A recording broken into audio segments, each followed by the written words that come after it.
Good evening, ladies and gentlemen, member of council. Are there any disclosures of pecuniary interest this evening? I see none, so we'll move on. Looking for a mover and seconder for the approval of council minutes held October 9th. Moved by Councillor Verbeke, support by Councillor Wilkinson. Discussion on the motion. All in favor? Motion carries. And then the same for the council meeting held October 9th. Sorry, the first one was a closed session, the second one was a council meeting. Councillor Dunn and Councillor Hammond. Discussion on the motion. All in favor? And carried. Is there any business arising out of those minutes? I see none. Oh, sorry, Councillor Verbeke. Mayor, I think it's on page 10 with the last quarter revisions. I'd be lying if I told you what number. But it was mentioned there that Councillor Jacobs was not present. However, he did make the first motion. Okay. Just to make sure There's a correction to that, yeah, then. thanks. Thank you. Anything further? If not, then we'll move to the Court of Revision, and that is chaired by the Deputy Mayor, Hilda MacDonald, and Councillor Dunn and myself are not participants in this discussion. So, Deputy Mayor. Thank you, Mr. Mayor. And I'd like to start by opening the Court of Revision held today, November 13th. Moved by Councillor Verbeke, seconded by Councillor Hammond. All in favor? And that's carried. Thank you. So this is an engineer's report on the dresser drain. So we did do the first Court of Revision on September 26th. That's correct? Mr. Botham, we did that then? My note has the council considered the report, the engineer's report, on September 24th. Okay. So now we're looking to hear from Mr. Peralta. Thank you, councilors, those in attendance. We have not received any appeals on this matter in regards to the access bridge for the dresser drain. However, if I'd be happy to take on any questions or any concerns from those in attendance. Thank you. Are there any questions? No comments? Well, then the suggested recommendation is that the engineer's report dated June 8th, 2018 for the new access culvert over the dresser drain for 306 County Road 18 in the municipality of Leamington in the county of Essex in accordance with bylaw 61-18 be confirmed. Moved again by Councillor Wilkinson, seconded by Councillor Verbeke. All in favor? And that's carried. And for that, I would need then a motion to close the Court of Revision. Councillor Hammond, seconded by Councillor Wilkinson. All in favor? And that's carried. Back to you, Mr. Mayor. Thank you very much, Deputy Mayor. Just going to go a little bit out of order here and move report number 1110 forward for Ms. Orton to present. And that is in regard to the agreement with Club Fit installation of windows. Thank you, Mr. Mayor. And I see Mr. Durkich is in the audience to take any questions following my report that council may have that I cannot answer. The municipality did receive a request from the owner of Club Fit, Mr. Durkich, to allow for the installation of 4 windows on the easterly facade of the building, which is located at 18 Mill Street West. The subject wall abuts the property line with 47 Erie Street South, as shown on the aerial map, which is attached to this report. The municipality is the owner of 47 Erie Street South. That's the former VI property. It is now a vacant lot. These properties are located in the C1 zone. The C1 zone allows for a 100% maximum lot coverage and no setbacks, which means that buildings may be constructed on separate parcels within the zone such that the walls touch one another. The building code requires a certain amount of space measured from a window in an exterior wall of a building to the property line, the center line of a street, or another building. And this is referred to as the limiting distance. The limiting distance is calculated based on the size of the proposed windows. The limiting distance may be measured to a point beyond the property line into an abutting property if the owners of the properties enter into an agreement with the municipality and register the agreement against the title to the properties. The owner of Club Fit retained the services of Baird AE to prepare a spatial separation setback report. The report was prepared in order to provide the evidence required to permit the application of the building code. And copies of that report are attached to the report, this council report. That report indicated that the required limiting distance is 4 meters. An agreement has been drafted. It includes the following considerations: that the parties will not construct a building or any alteration to a building on its property unless the limiting distance for an exterior wall in respect to that construction is measured in accordance with the agreement. Club Fit shall construct the proposed alteration in accordance with the representations contained in the spatial setback report. The covenants contained in the agreement would run with the lands. That means they would be binding on any parties and their respective heirs and successors on title. The municipality's lands which are subject to the agreement are identified as parkland in the Uptown Master Plan recently presented to council. The provisions in the agreement do not prohibit the planting of any trees or shrubs on these municipal lands. Therefore, the limiting distance contemplated by the agreement does not impact upon any plans for the development of the lands, but it does provide an opportunity for Club Fit to improve its property and create visual interest within the space. There is no financial impact on the municipality if the agreement is approved, other than the encumbering of the municipal property by virtue of the registration of the agreement. So the recommended action is that council authorize the agreement with Club Fit to allow for it to install and maintain 4 windows on the easterly facade of the building located at 18 Mill Street West. Council authorize the agreement to be registered against the title and encumber the municipality's lands, and that the Director of Legal and Legislative Services be authorized to execute the required documents to effect the foregoing. So I can just refer you to the picture on page 3 of the report. You can see where the windows have been outlined on Club Fit's wall. And Mr. Durkich does indicate that his intention is also to put flower boxes under those windows for more visual appeal. Councillor Verbicki? Thank you, Worthy Mayor. I just want to, the windows going at ground level, or where are they going? They're about 6 feet from ground level.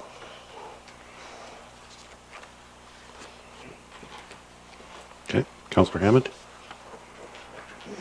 Your Worship, thank you.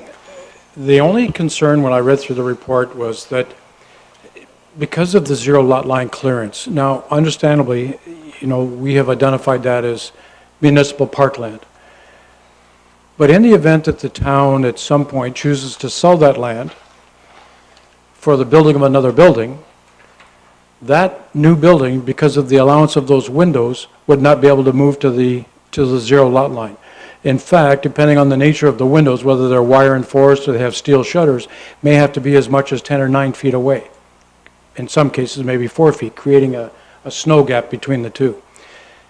So if it's possible, if we do allow these windows to be installed, and I think that it would enhance that, at least at this portion of time, I would like to see the document drawn up in such a way that in the event that the municipality did sell that property, the owners who might want to build a new building on it, even if we did, that the Club Fit then would have to block those windows back in again to allow the new building to be built right up to where the old one was torn down from. Otherwise, we've got a problem if down the road a few years, if we determine we're going to sell the property. Okay. Other comments? Is that a possibility, Ms. Horton, to have that built into the recommendation? If Club Fit wished to agree to that, anything can be incorporated into the agreement, yes. I have not had that conversation with Mr. Durkich. Okay. So what are council's recommendations then? Or Councillor Dunn? Through your worship, my curiosity is to the cost of these windows going in. What's going to cost, Mr. Durkich, regarding these windows and stuff?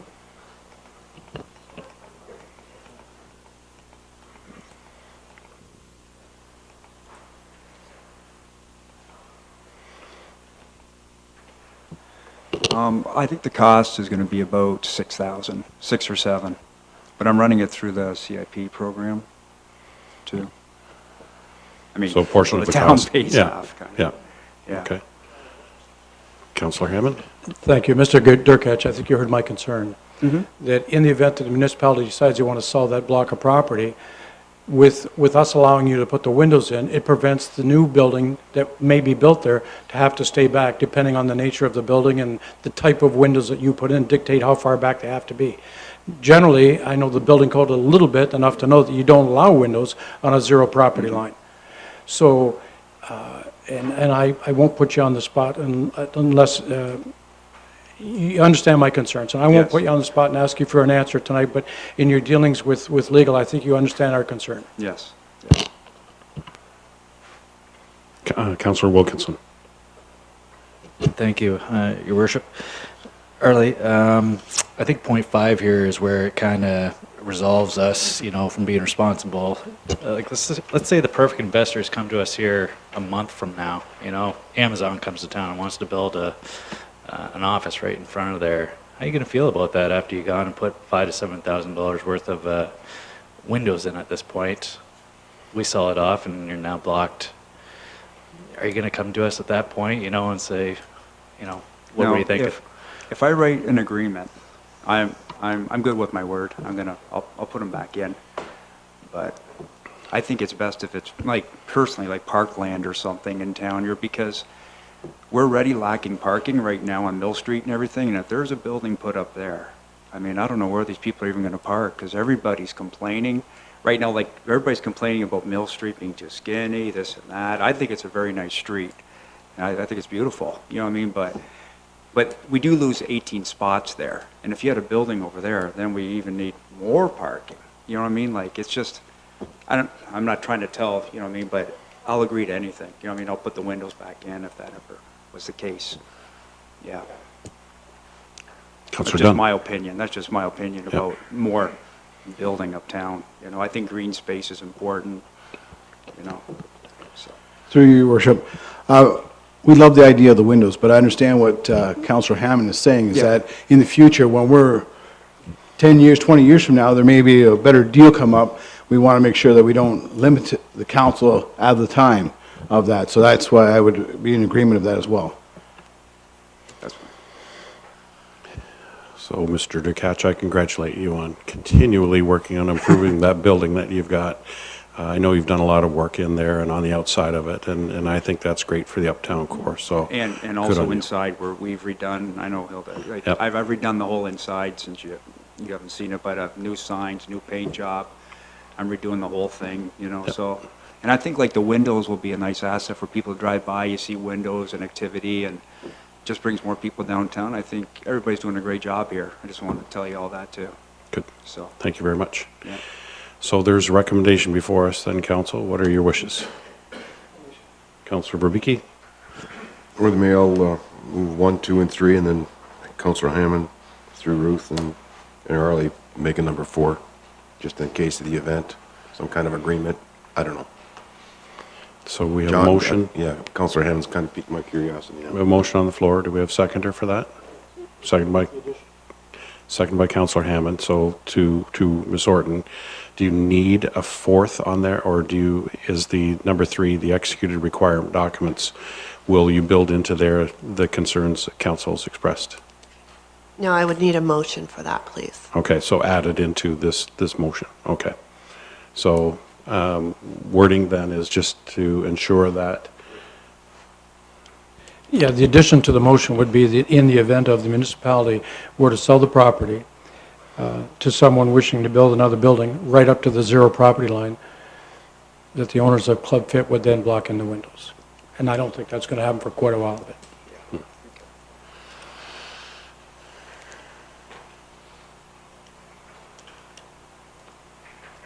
Is that satisfactory, Ms. Orton? Okay, thanks. Sorry, I understand the motion. Council clear on the motion? All right, so then I'll call the vote. Everybody in favor of that? Motion carries. Thanks, Harley. Okay. Back to our regular scheduled appointments here. 11.1, Parkdale Avenue Sewer Separation Assessment Imposition of Fees.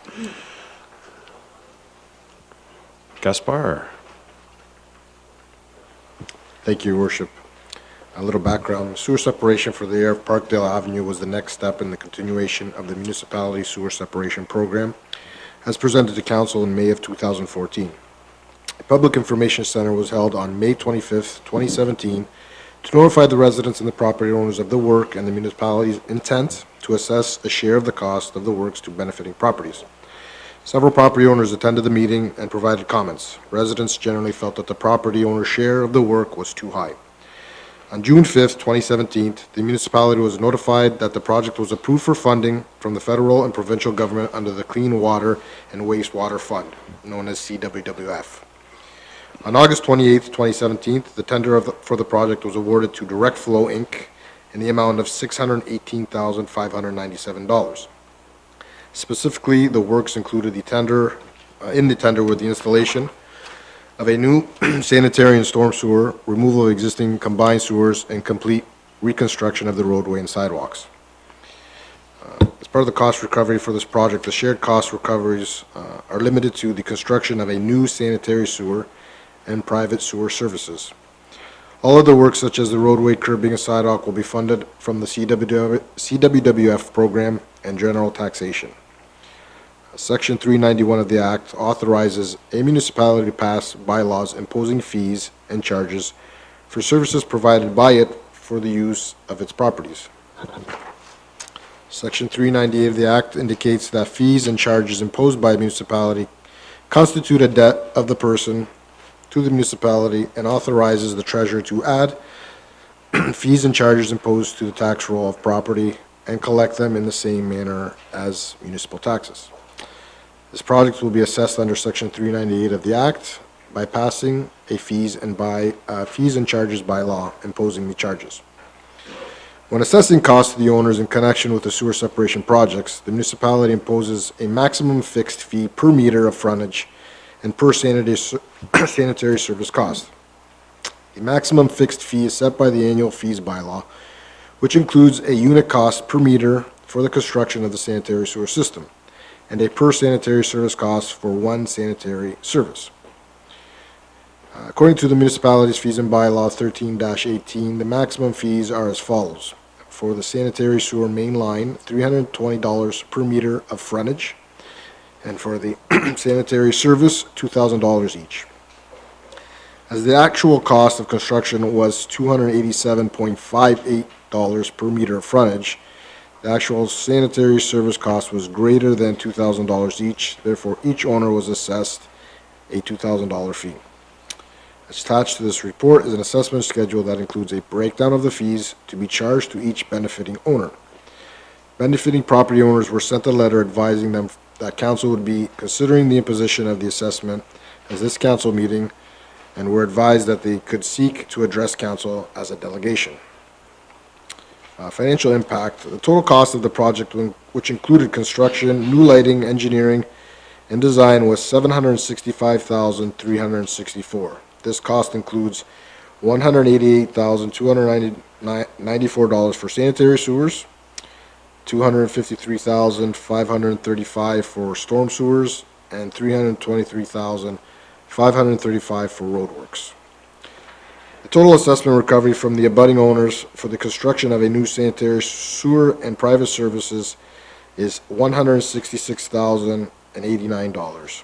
As noted earlier, the costs associated with the roadway, curbing, and sidewalk will be funded from the CWWF program and general taxation. Benefiting property owners will have the option to pay the entire assessment upon notification or to add the fee to their tax roll and pay it over time. It is recommended that 1. Bylaw 68-18 to impose fees to benefiting properties in connection with the Parkdale Avenue sewer separation project be brought before council for consideration, and 2. Benefiting owners be advised of the assessment for their property and their payment options. Thank you very much. Questions from council? Council's wishes.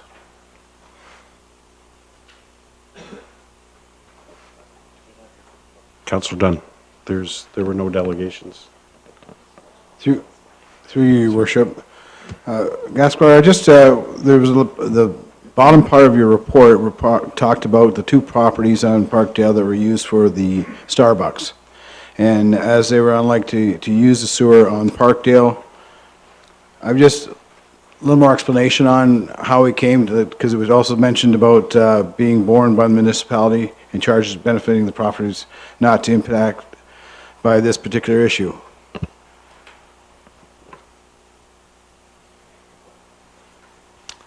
During the initial stages of design and construction, those two lots identified in that, I believe, image or figure were residential properties, and at the time they were not merged as one property for the Starbucks. So a decision was made to put in a connection, because if that project didn't go to fruition, then those lots would not be serviced for any residential use. So the landowners at the time were advised that a connection would be left for that reason. Now, unfortunately, time progressed and the actual project did come to fruition.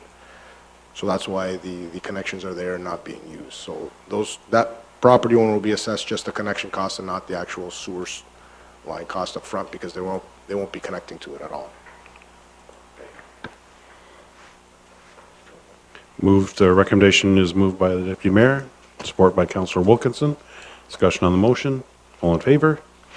Motion carries. Thank you. Next report is one regarding the Marlborough Street west to Erie Chestnut, Fox Street, Askew Russell, Chestnut Russell to Marlborough sewer separation assessment. Alex. Thank you, Mr. Mayor. So the sewer separation area for Marlborough, Fox, and Chestnut was the next step in the continuing of the municipality's sewer separation program. We held a public information center on April 28th of 2016 to notify the residents and property owners of the works and the municipality's intent to assess a share of the cost of the works to the benefiting properties. 5 parties attended the PIC and provided similar comments. Residents supported the need for separated sewers and new curbing, but felt the property owner's share of the work was too high. On February 5th, 2016, the municipality was notified that the project was approved for 50% funding up to $1 million from the province of Ontario under the Community Infrastructure Fund, or OCIF. On February 13th, we tendered the project, the project was awarded to J&J LaPera Infrastructures for the amount of $1,825,000. Specifically, the works in the tender included the installation of new sanitary and storm sewers, removal of the existing combined sewer, replacement of old water mains, new trees, and complete reconstruction of the roadway and sidewalks. For this project, the shared cost recoveries from the properties are limited to the construction of the new sanitary sewer and private sewer services. All other work, such as the roadway curbing, sidewalks, will be funded from the OCIF program, water surcharge program, and general taxation. Section 391 of the Municipal Act authorizes the municipality to pass bylaws imposing fees and charges for services provided by it for the use of its properties. Section 398 of the Act indicates that fees and charges imposed by the municipality constitute a debt of the person to the municipality and authorizes the treasurer to add fees and charges imposed to the tax roll of a property and collect them in the same manner as municipal taxes. This project will be assessed under Section 398 of the Act, the passing of the fees and charges bylaw imposing these charges. When assessing the cost to owners in connection with sewer separation projects, the municipality imposes a maximum fee per meter of frontage and per sanitary service cost. The maximum fee is set by the annual fees bylaw. So the sanitary sewer, as Gaspar said earlier, the sanitary sewer cost is $320 per meter of frontage, and the sanitary sewer is $320 per meter of frontage, and the sanitary services are $2,000 each. The actual cost of construction on this project was $277.62 per meter of frontage, and the actual sanitary service cost was greater than the $2,000, therefore we assessed each owner $2,000 per connection, or per service. Attached to the report is an assessment schedule that includes a breakdown of the fees to be charged to each benefiting owner. Benefiting property owners were sent a letter advising them that council would be considering the imposition of these assessments, and were advised they could speak to address council seek to address council as a delegation. The total cost of the project was $1,899,208. This cost includes $478,330 for sanitary sewer, $341,694 for storm sewers, $800,143 for roads, and $279,000 for water. The total assessment recovery from the abutting owners for construction of the new sanitary and private sewer services is $322,813.64. The other costs associated with the roadway curbing sidewalk will be funded from the OCIF program, water surcharge program, and general taxation. The benefiting property owners will have the option to pay the entire assessment upon notification or to add the fee to their tax roll and pay it over 10 years.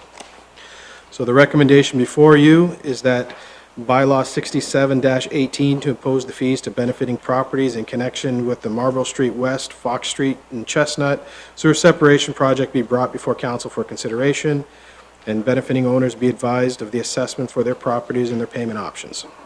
Thank you. Thank you very much. We do have 2 delegations this evening, but are there any questions from council to our staff? Councillor Dunn? Through you, Your Worship. Alex, my curiosity is, because some of these numbers are double what the other properties are, is it based on just the frontage? What about corner properties? Is it going to, because a couple of these, the way these sewers run, going down Marlborough and then down Fox Street, the one that's on the corner there, is he going to get charged for both streets? They get charged for the frontage only, not the flankage. So it's the shorter of the 2 sides. Okay, thank you. No other questions? Then we do have 2 delegations I'll call up. The first one is Paul Keefe, 21 Marlborough West. You just come forward here to one of the chairs, and there's a microphone there for you. Just push a button and... Yep. All right. Hello. I own 21 Marlborough Street. My daughter has a house on 39. She's not going to make it today. Couple of questions or concerns I have, and now something new just came up, and it was pertaining to a few people are asking. It's too bad not more people are here to ask these questions, but the breakdown. I understand. I had a good conversation with Alex today, and he explained a lot of it and how it all broke down and from the original cost. I guess one of my things here is it says estimate. Okay, an estimate is not a fixed cost.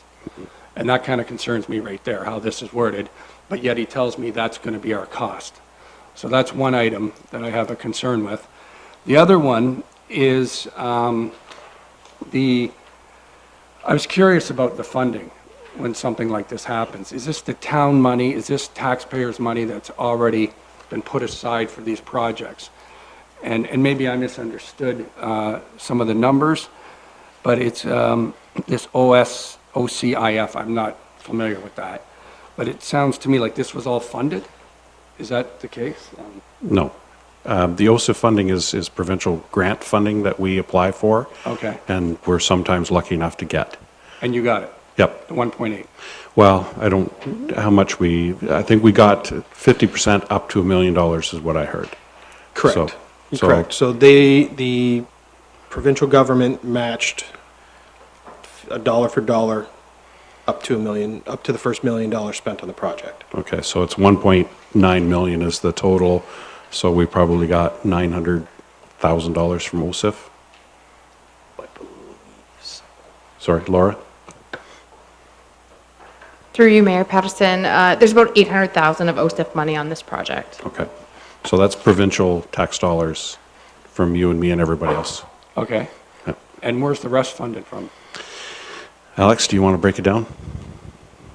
Or Laura, whomever, sorry. Certainly I can. There's about $760,000, to cover the roads portion, and the remaining sewer portion, pardon me, and then the landowner portion of 322. So 760,000 is from where? Sorry. From all of us in Leamington. Through general taxes. That's what I'm just asking. Yep. Okay. So that comes out to about 1.56 million? So then the difference is that 322,000? Correct. Okay, that's, I just want Yep. that cleared up. Yep. So that's how you came to that number. All right. Now, the other concern is the payments.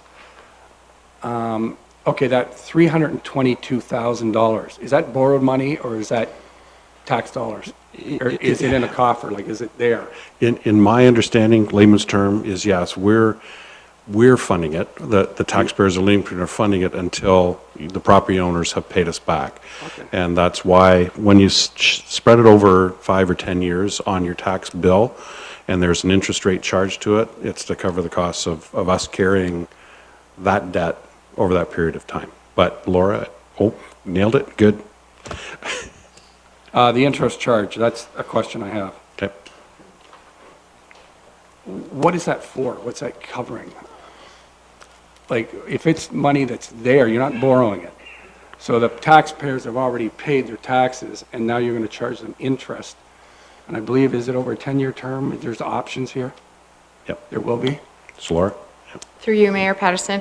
So the town is, or the municipality is, because of the timing of our cash flows, we are able to short-term finance this project.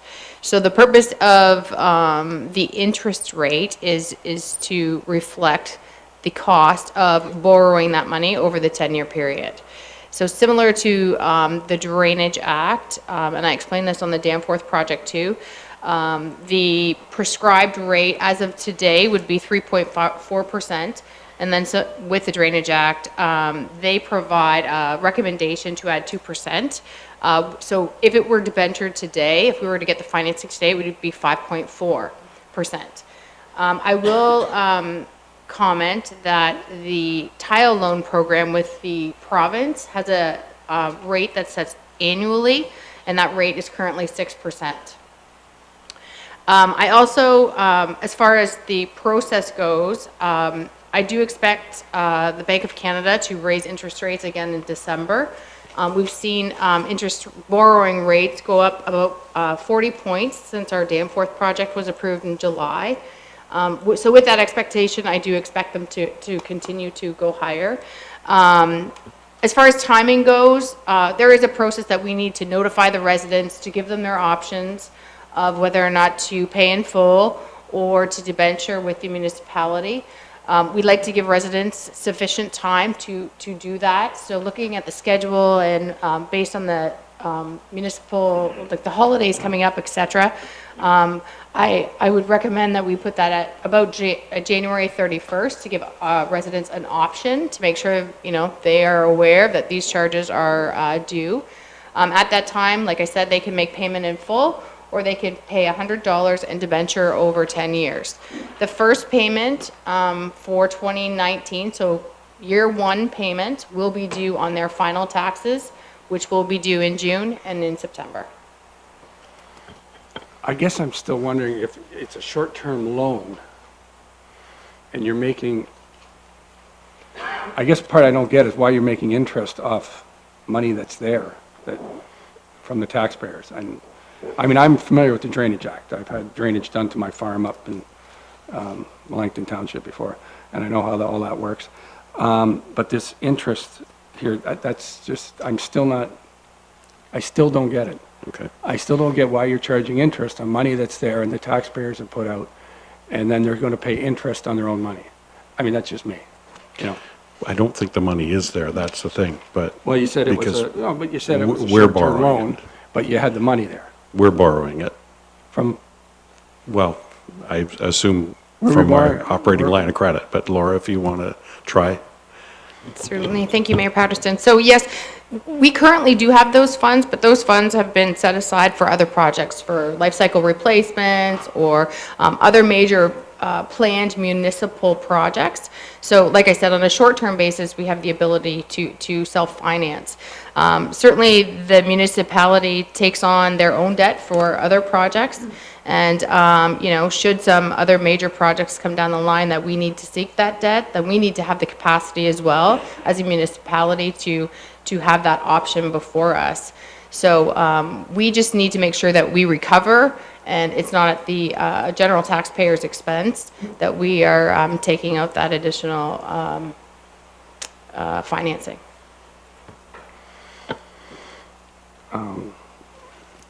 Well, I asked the question, I mean, I just still have an issue with it, with the interest part. I just don't see it. I still don't, if the money's there. And you're saying that we're going to pay interest because of possible future projects. I don't see where you're going to get that money out of that. But anyway, that's just how I feel. I think you should really consider what that interest rate is for people, because there is people that I've talked to that can't afford it, like to pay it up front. And it's almost like, here we are, and you know what, the work looks beautiful. They say it up, you know, the value of your property, and I'm pretty familiar with real estate. But most of those people aren't investors, whatever, they live there, you know, and it's tight for them. So, you know, I think you should take that into consideration about this interest rates, because if the money's there, I just don't think you should be making money on top of it. So that's just how I feel. I guess when we're sitting up here, we get a little bit clearer picture of taxes and how they're used and allocated and set aside. And I know when you pay the taxes on your house on Marlborough Street, it goes in all sorts of different directions within the municipality to pay for all the things, the services and everything that we do. So that $322,000, although you think is sitting there because we've got reserves, isn't sitting there for your specific sewer line. So we technically have to borrow money for yours, we have to borrow it for Danforth, we have to borrow it for Peely, we have to borrow it for every sewer line that we do throughout the municipality. That's just how it's always done. And then we ask you to pay a portion of that back. But we're saying to you, we'll give you time to pay it back, but we have to borrow the money to pay your portion right now and give you the time to pay it back. So in the report, there's going to be something there that you borrowed this amount of money, you're paying this interest, and that reflects on what we're paying. Probably not. Because you're just, because you said you're not borrowing the money, and now you're saying you're borrowing it. So I'm sorry, I'm a little confused. And trust me, I know about taxes, and I know about, cost analysis and all kinds of things. So I'm very familiar with it. Yep. And the 6% issue, the interest rate, is something we've always discussed on all of this, because we get the same objection every time we do a project in town. So it's not something we take lightly, but it's the cost recovery, so that while we're financing the sewer lines on your roads, Councillor Wilkinson and Councillor Hammond and I aren't paying the cost for your sewer lines. No, I understand cost recovery, absolutely, you have to have that, okay? But I just see the numbers just don't add up to the, you know, I see where the 322 now comes in, but I just think you should consider that, just to, you know, that's all. I mean, it's not even personal, I mean, I can, you know, it's not about me affording it or not, but there's some people that it's going to be a pinch, and you hit the nail on the head. Interest rates may go up 3 or 4 times this year. All right, so I mean, that's the projection, and a 0.25% hit each time, so you got to be careful there, and that does not impact this project. Future interest rates, it may on other projects, if you're borrowing the money. So that's just, thought I'd put it out there. If you could consider some of that. Also, in the payment plan, it'll be an open payment plan, right? I mean, there'll be a minimum over 10 years? No. And I faced that the first house that I bought too. I had a break wall that I had to pay for, and it wasn't open. You just had your fixed costs that you had to pay over that 10-year period, and I believe that's where we still are. Laura? Through you, Mayor Patterson, we did do something a little bit different on our last project that we debentured with the with the landowners, in the event that they had money that they could put up front, and then just debentured the remainder over the 10 years. But we still stuck to the 10-year term. Only because we would seek that financing, and it just makes it easier for administration. Council has asked me to look at a provision or an opportunity for landowners who are assessed to, you know, get a buyout, perhaps. We're looking at alternatives, of course, as you may be aware, to get out of a mortgage, there's a penalty. So assessing that penalty, again, it's not our core competency, but we're looking at those options, and I plan to bring something back to council in 2019. I mean, there's a law about paying off a mortgage early, and it's maximum, I think, 2-3 weeks of interest they can charge you, that's it. So, I mean, see, now you're kind of, so you're saying it's going to be $100 each tax, whatever the figure you set. And you may not be able to just say, okay, I come into money, sold, whatever, and I got this extra money. Correct. So now really you're forcing it onto the new homeowner Yes. to pay that. Yeah. See, this is something that should be explained to people, and they don't know. They just figure, okay, there's payments, and when I've talked to people, maybe that's a lack of interest in education on the whole thing. That, you got to lay it out there for people, because all of a sudden they're going to be hit up and say, you just said it yourself. You got hit up before. Yep. And not everybody will stand up here, sit up here, and ask these questions. And they're very important, especially these young people it's tough. And older people too. I mean, I won't be selective there, but you got to be very careful here, because, you got to make sure you don't make decisions and they're in stone, and all of a sudden these poor people are sitting here going, I didn't know that. And you made the decision, but it's not in any of this, where people are to discuss it, because I'm not sure about this bylaw thing. You're going to do a bylaw, and all of a sudden it's going to be enforced, and these people are going, what? This is how it's going down? I'm just saying it's. But I think there's going to be a better explanation to each property owner on how they can fund it. But Laura, if you want to. Yes, that's why we've left that time period, so we can make sure that we communicate very effectively and clearly with the homeowners or the property owners as to what their options are. For example, in the last project we did, I certain my staff and myself fielded calls right up until the deadline, and that was probably about 45 days worth of calls. So the residents have a direct number to call us, and we clearly explain everything to them as we can. I really take issue with if they're locked in, though. That's a real issue. But we're locked in. So, and the word debenture is what I forgot. So. Excuse me. I can come and pay it. Yep. $8,000. I'm out, no interest. Okay, some people come, they get it, they can only afford that fixed plan, and then you're telling them that, I don't know, they sold their car, they can pay it off. They don't want to pay the interest. You're telling me they can't even do that. In a mortgage, you can do that. But you're saying now I can't. Now you say there might be other options there. I hope there is, because it should be open. You really should. You're really catching people. Yeah, and again, my history with being a taxpayer in the town and being on council is when you take the debenture, it's a fixed cost for us. Life changes. Things change, okay? Well, for the better, yeah. for people, that's all I'm saying. Because it did it 10 years ago, I mean, they didn't care about smoking, didn't kill you, right? Well, guess what? It kills you. So, we can change, and it's for the people. So hopefully we can, and I think that's what Ms. Roche is trying to say. I appreciate you really thinking seriously about a couple of those things that I talked about there. And I think we flogged that one pretty good. Yep. Also, the work that's been done, is there warranty on that? Like 2 years down the road, somebody breaks my drive, or it just breaks? I don't know who it is. Alex, that would go back to you. There's a 1 year, through you, Mr. Mayor, there's a 1 year maintenance on the project. So that 1 year maintenance that time period is now over. We did the final walkthrough with the contractor. We had some sewers that we revideoed that we had some concerns with throughout the construction. The revideos came back, everything looks clean and good. So all the sidewalks, the curbing, there was one crack in one driveway that we did notice, and that's because the owner poured their portion of the driveway. It was gravel. Once we went through with the concrete, they wanted to put the concrete in on their end, so they backed the concrete truck over the new approach, and it cracked one of the flares. So there is one small crack on the entire project that we noticed, but all of the driveway approaches have been constructed with 2 municipal standards, which is 5 inches of concrete with 5 inches of granular underneath. Most of the driveway approaches have closer to 8 or 10. They, dig a little deeper. The grades change as the road goes in, so the existing driveway base gets removed, and you just put more stone in instead of putting native material, because you can pack the stone properly. So I don't foresee any issues with the sidewalks or the driveway approaches cracking.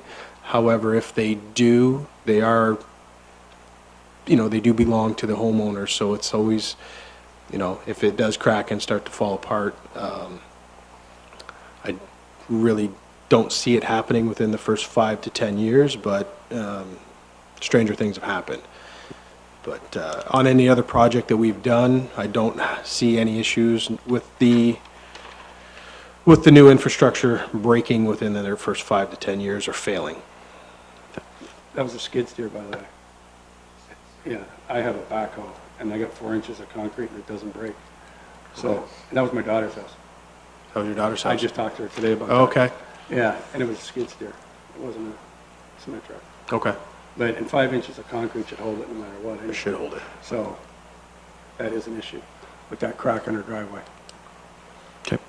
So, I just, in a conversation today, that she said that, so.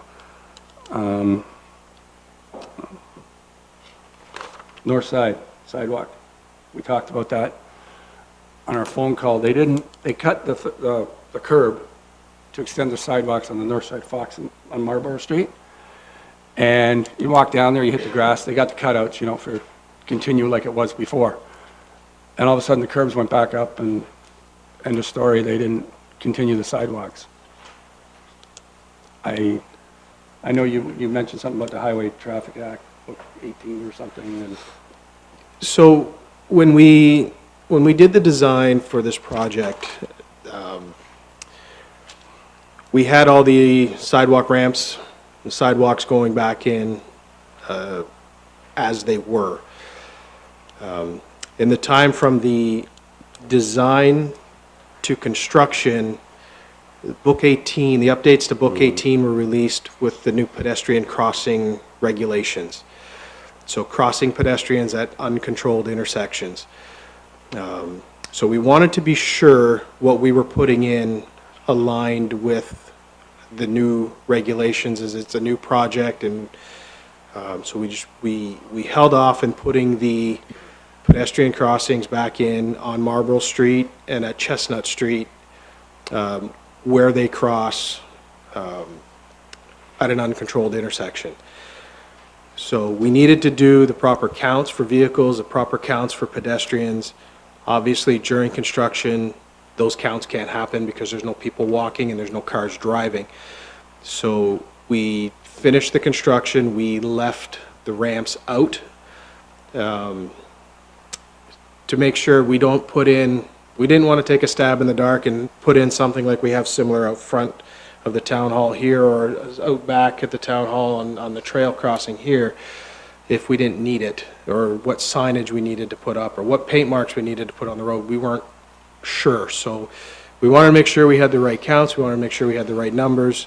So once the work was complete, we did the counts and it came back that, we can put the crossings in. So we put them back, but we put them back on the approach side to the crossing. So heading northbound on Fox, when I'm crossing Marlborough Street, I need to cross on the south side of Marlborough. And I can't cross, there's no crossing on the north side for the sidewalk to continue through. So if somebody's on the north sidewalk, when they get to Fox Street, they would need to go south, cross, and continue on the south side of Marlborough or cross back to the north side. And the same thing at Chestnut, it's on the south side of it's on the north side of Chestnut because that's where the approach vehicle is coming. So just a perception thing when you're coming up to the intersection, the pedestrian crossing is at the curb, the first curb that you're approaching. That's why we put them back in the way we put them in. Okay. would a stop sign make that a controlled? Yes, a stop sign would make it a controlled. That would have been. Well, we I mean, did. I go walking down there all the time, and there are cars zipping down there, that one-way street. They should put a stop sign there. Yep. And that would have made it controlled. That would have been pretty simple. Because We did do probably a cost you traffic more. study. Probably cost you more. Fill the curbs back in, get the guys out there and hammer stop sign in. Just my thought. Well, you know what? I could introduce you a whole bunch of people that will tell you where you can put your stop sign. So, I know, but anyway, just throw that out there. Anyway, Yeah. that's a, Can I go back to your first one? Because we've answered more or less all your questions, I think, unless you have more. No, I think that's it, yeah. You got it? You gave me what your answers were. Well, yeah, exactly. Estimate. So these numbers we're looking at tonight, is it still estimated numbers, or are this the finished project? Because estimates always irk us up here, too. Because I did the math, and it's about, for our place, it's about 4,000 less. I'm kidding. Yeah. I don't know. You know what, estimates are always a Got hard sense of thing. humor, okay? Always a hard thing to do. And normally, estimate is where we start to let you know what you may be paying. And then when the job is completed, that's when we come back with the finalized numbers and send those numbers, and that's what this report is, if I'm not mistaken. These are That's the correct. final So numbers. That's what it should probably be. the cost that you're looking at where on the column that says total estimated cost to owner, that is the total construction cost. So, total construction cost including engineering. So that is the total cost if somebody were to come in and pay for Everything up front. everything right up front. Nothing hidden. Okay. The interest charge would be on top of that number. Okay. So, if your questions are done, are there any questions from council? Councillor Hammond. Your worship, thank you. And I'd like to address Laura if I can. When we tender for these projects, when do you borrow the funds? With the trend in interest rates rising all the time, do you have a determination about when you need to borrow these funds for these projects? I'm thinking more, not so much about Marlborough Street, but I am Point Peely Drive. From the start to finish of this project, which has been 2 or 3 years, or do you borrow it in segments, or how do you go about doing that?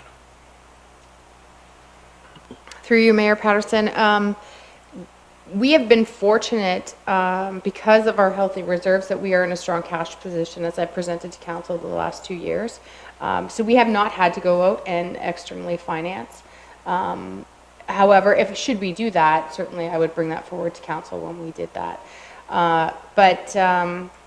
If some major projects come up, like the North Trunk Sewer Line, absolutely there will be the requirement to borrow funds, I expect, in that project.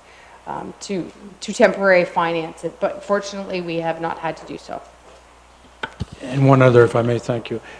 Laura, we had a little bit of discussion, maybe even just around a table, about being able to extend the term for a longer period of time than 10 years. Have you had any of those discussions?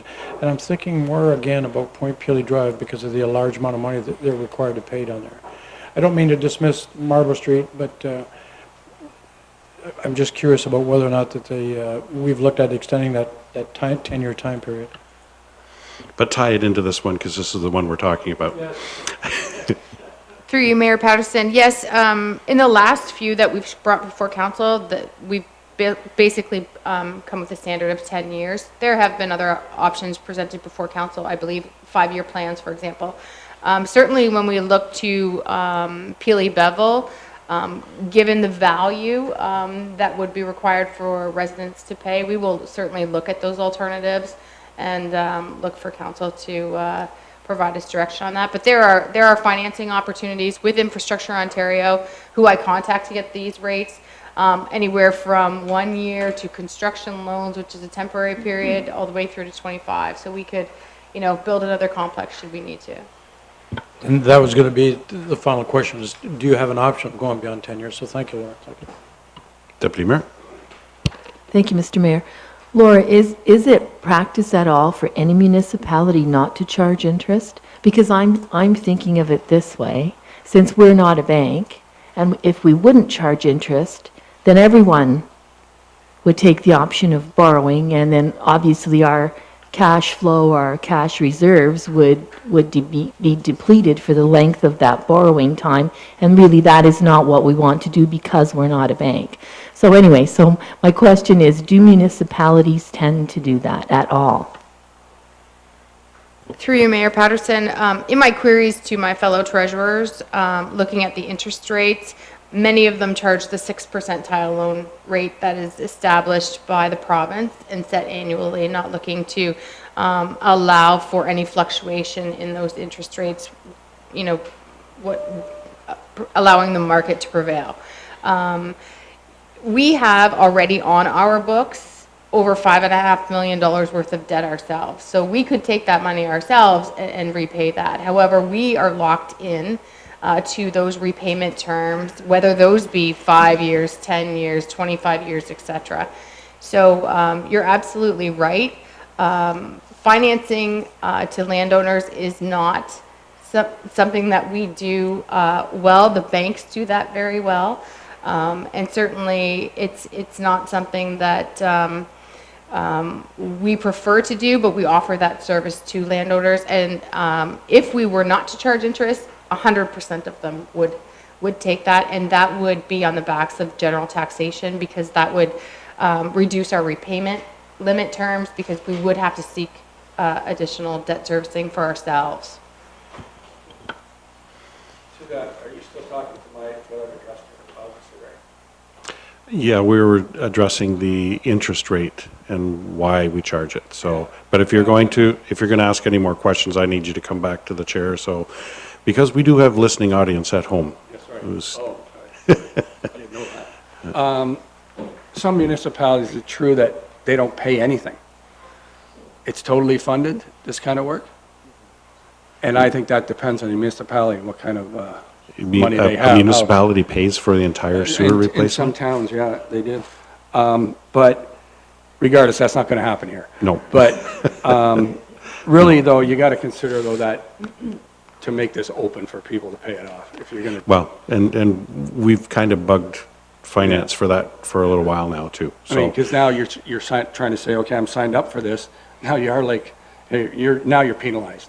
I'm a little better off in 2 years, but now you're making me pay interest, and I'm not moving and I'm not selling.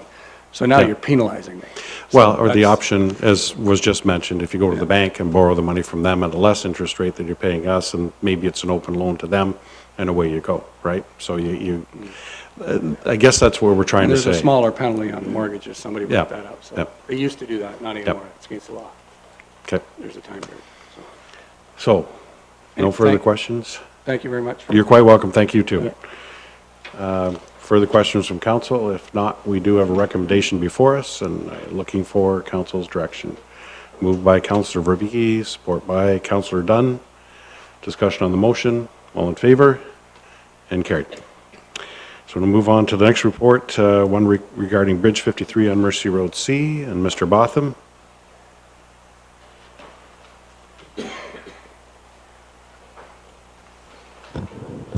Thank you, Mr. Mayor.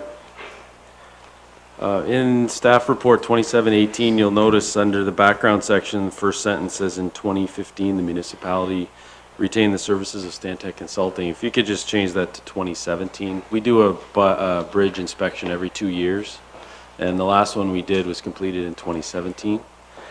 So the 2017 Bridge Condition Survey and Assessment of Bridge 53 on Road C over the 1819 side road drain from Stantec Engineering concluded that the structure does not have adequate capacity to carry present-day vehicular loads, and a traffic loading restriction in terms of load posting was put in place earlier this year, and we represented that in Figure 3 in this report.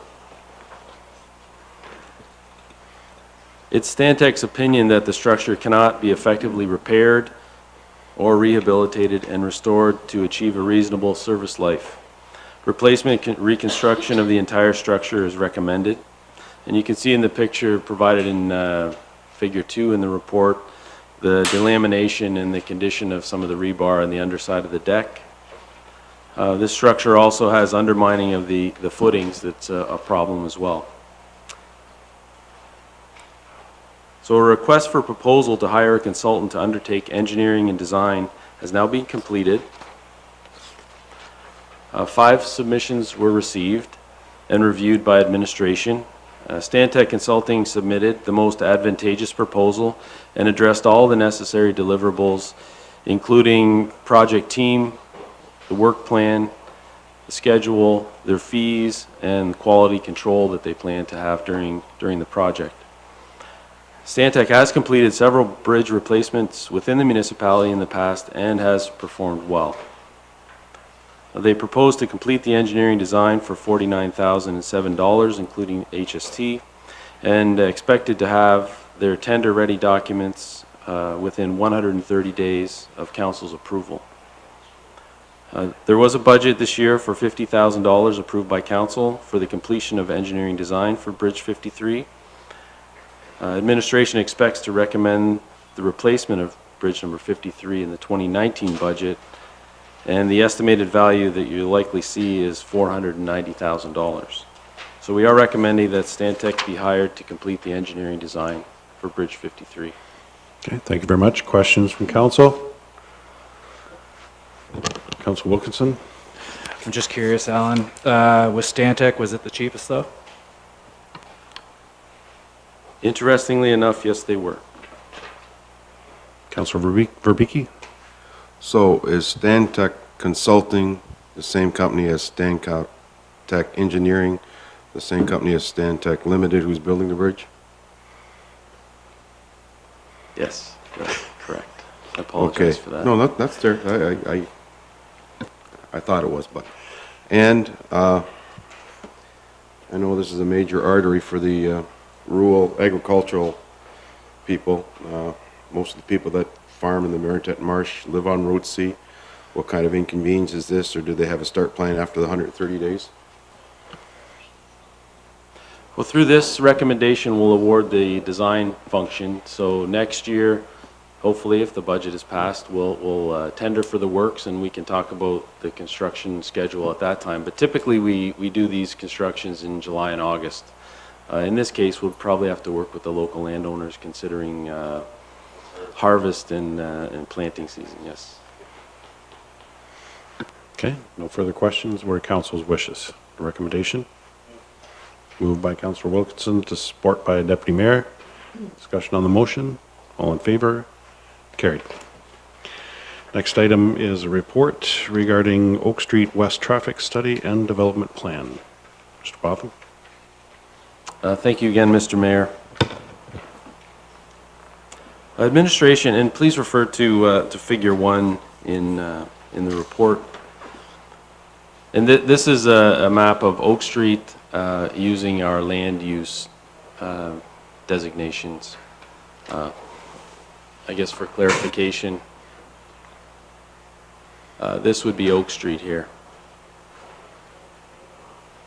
And the new high school is situated here, and then this would be Shirk Street. Administration was approached by the owner of 39 Oak Street West, which is this property here. Was approached by the owner of 39 Oak Street West to purchase a portion of 41 Oak Street West in order to create frontage along Oak Street West and an opportunity to construct a new driveway. The municipality is also aware of the development potential that's associated with the significant portion of 41 Oak Street West. That's the former rail corridor lands here in yellow. And our trail runs against that west property limit. Therefore, to adequately respond to the request from 39 Oak Street West and plan for the future, administration has to consider the future development of 41 Oak Street West, an opportunity to create industrial commercial parcels while retaining green space for the existing trail. We also have to consider the proximity of the existing trail and the existing pedestrian crossing that's in place. And future development of the commercial parcel to the southwest corner of Oak and Shirk Streets is a consideration, and looking at preferred locations and limitations for driveways and road access points. Access locations and future operation of the Oak-Shirk traffic signal in conjunction with development and driveways, and the provision of bike lanes and a trail connection on the south side of Oak Street that's designated in the active transportation plan. The scope of work includes traffic counts, estimation of future traffic volumes, concept development plan for the lands in the area, preferred driveway locations, recommendations on inter-parcel access, the impact to active transportation systems, and need for left turn lanes, and the preparation of a letter report when they're finished. This assignment requires a firm that can combine traffic engineering and planning together with development concepts and strategies. Dillon Consulting has in-house capabilities and experience in both traffic engineering and planning and commercial property development in the region. Dillon was approached specifically for this specialized assignment and provided a scope and costing that was acceptable to administration. And you can see, as provided in the report under attachment 1, that's a possible division of property just for illustration purposes and to highlight the need for a traffic plan. I mean, it is, if you look at figure or the attachment, you'll see that it could become a busy area in the municipality. We've got some commercial and industrial lands there and some residential lands, so it's important to get the opinion of a professional here. So we are recommending that we award an assignment to Dillon Consulting to have a look at this and prepare a traffic study and development plan. So Alan, on that picture there, if I can just ask, that when I look at mine, you've got the dark hash marks forming a square. So are we retaining what's inside that square, and then the other square and triangular shaped one is? Okay, Mr. Neufeld. As Mr. Botham alluded, this is an example of how the land can be divided. That is exactly the intention there, that large square piece would be retained by the municipality. If you look at the property to the immediate north of that dark hashed area, that is currently owned by the municipality, but is being used as a turnaround by the trucks that are accessing the business. So taking that into consideration, we thought it would be best if we could in some way sell enough property for him to have access onto Oak Street and have room for the turnaround, while maintaining a large parcel that the municipality could then use to hopefully entice another commercial entity into town. So that layout would put that current business owner in kind of an L shape? That's correct. Okay, thank you. Councillor Verbicki. Worthy Mayor, so I guess my eyes are really, really bad. On figure 1, what is the little hashtag? I know the commercial, I know the industrial and all that stuff. What's an RE designation?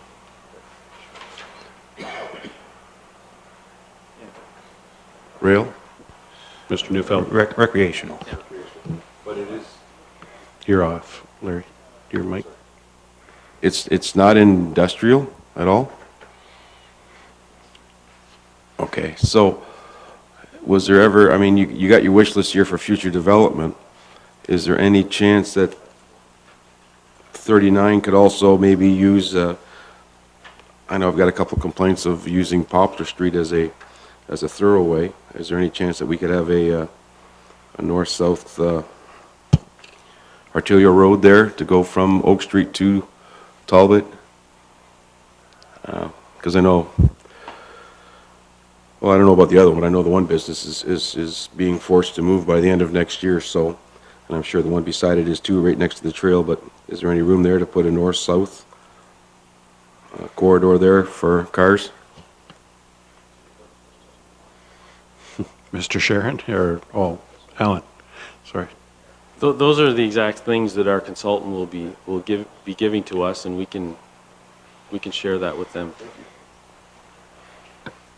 Councillor Hammond? Your worship, thank you. We're having a discussion down here. Al, Dillon Construction, do they also do soil samples? Because some of us that maybe have been around a little longer than others know what was on that property before, and so before we start thinking about developing it, I think that we need to do some testing. Yeah, Mr. Neufeld or Mr. Sharon. He's going to say the same thing. Okay. Your worship, when the municipality purchased those lands, there was a record of site condition completed, so there has been testing and outcomes as a result of that. It's complicated with regards to contamination, levels of contamination. It actually has to do a lot with the intended uses of the property. Moving from like an industrial use as an example to a residential use, a high sensitivity use, there's certain standards that have to be met. Certainly we have that information. That's something that we're going to look at, and it will form part of the recommendation with regards to, eventually, when we get there, how we're going to recommend that council divides this land and how it's designated, given the current state. Councillor? Thank you again, Your Worship. Maybe you could just help clear things up for us. The property behind, and I'll talk about Tire Time, the property behind that is on adjacent to Maple Street, that's not owned by the municipality, is it? No. So when we're looking at the map there, obviously the tire dealership is landlocked, isn't it? Yeah, I guess my confusion lied when you were talking about trucks turning around. They're turning on our property right now. Yeah. Yep. Yeah, okay. Yep. Thank you. Further questions? Okay, whoops. I just lost my recommendation page here. So there is a recommendation before council, really just to hire Dillon Consulting, correct? So what are council's wishes? Moved by Councillor Verbicki, support by Councillor Hammond. Discussion on the motion. All in favor? And carried. All right. The next report is one regarding traffic calming on Forest Avenue. Mr. Sharon. Your Worship, when the municipality embarks on large infrastructure projects, feedback from residents is an important part of that development process. As a result, in July of 2017, a public information session was held to hear feedback from residents with regards to the Erie South Conover and Stewart reconstruction project. With regards to the road design component of the project, administration heard from residents along Forest Ave and on Park Street that speeding was a problem along Forest. This was consistent with what administration had heard in the past from residents. As a result, and after the consultation, municipal staff worked with ACOM to prepare a road design for Forest that included changing the design of the designated no parking areas within the parking area of Forest Avenue from paint to concrete. And this prevents parking over the no parking areas, which is safer for pedestrians, and provides the appearance of a narrow road and thus encouraging drivers to slow down. Adding a mountable curb along the west side of Forest Avenue to distinguish between the driving lanes of Forest Avenue and the parking area of Seacliff Park. Holding the eastern curb line in the existing location along Forest so as to not impact resident driveways on Forest. This was a specific request from the residents. Certainly our life would have been easier had we moved that curb lane along the east side, but the residents we're quite concerned about doing that, and so we heard them and didn't incorporate any change in the curb line into the design. We added a vehicle turnaround at the south end of Forest. This was designed to provide southbound vehicles that intended to eventually head north an option to turn around and exit onto Seacliff Drive from Forest, as opposed to using Park Street exclusively and then making their way back up to Erie.